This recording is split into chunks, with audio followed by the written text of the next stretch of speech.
એમાં આપણે એક વાર્તા વાંચી કે કેવી રીતે અનુભવ ખરાબ થયો બાઇકનો, કેવી રીતે એક્સિલરેટર દબાવ્યું, રેડ લાઇન ક્રોસ કરી દીધી, રેડ લાઇટ હતી અને દંડ ભરવો પડ્યો, લાઇસન્સ ઘરે લેવા જવું પડ્યું. મિત્રો, ધ્યાન રાખવું જોઈએ, આપણે ટ્રાફિકના નિયમો પાળવા જોઈએ. પણ લકીલી મારા માટે તે દિવસે રવિવાર હતો. સરસ વાર્તા જોઈ. હવે આપણે વાત કરીએ તમારા શિક્ષકની મદદથી. નીચેના જૂથ શબ્દો વાંચવાના છે. શબ્દ જૂથની અંદર તમારે એ વર્ડ ભેગા હોય. Took a shower, went back home. સ્નાન લીધું, went back home. Took a shower. Took a shower એટલે ટેક શાવર એટલે સ્નાન લેવું. વેન્ટ બેક હોમ એટલે ઘરે ગયો. રીચ ઓન ટાઈમ ઘરે પહોંચવું, સમયસર પહોંચ્યો.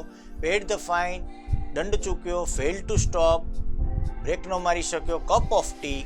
કપ ઓફ ટી એટલે ચાનો cup. Ran to the red light. Ran to the red light એટલે લાલ લાઇટ હોય છતાંય ક્રોસ કરી જાય ને એને રેન ટુ ધ રેડ લાઇટ કહેવાય. Excuse me is it. કોઈને આપણે બે જણ વાત કરતા હોય ને આપણે વચ્ચે કંઈક કેવું હોય તો આમ કહેવાય excuse me. Fetch the licence. Licence લઈ આવવું. અને ફેચ એટલે લાવવું. ફેચ ધ વોટર પાણી લઈ આવવું. Fetch the licence. લાઇસન્સ લઈ આવવું.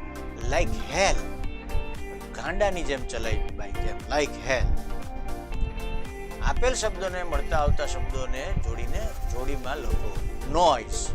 નોઇઝ એટલે અવાજ. Musical sound, loud sound, loud and unwanted sound.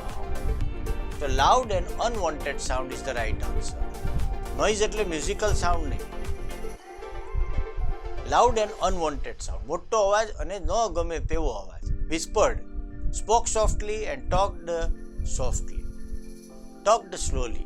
એટલે whisper એટલે બબડવું અને ધીમેથી બોલવું અને softly બોલવું.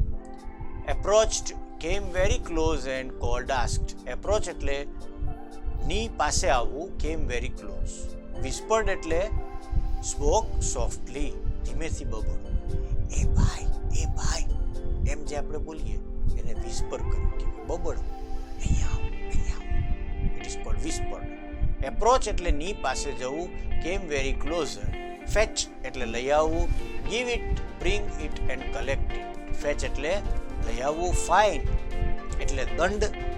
Money to pay as punishment. earned money and lost money. Fine એટલે money to pay as punishment, દંડ ચૂકવવો એવી રીતે થાય. તો આ બધા શબ્દ સમૂહો પાકા કરો. પેન્સિલથી તમારી ટેક્સ્ટબુકમાં ટીક કરો.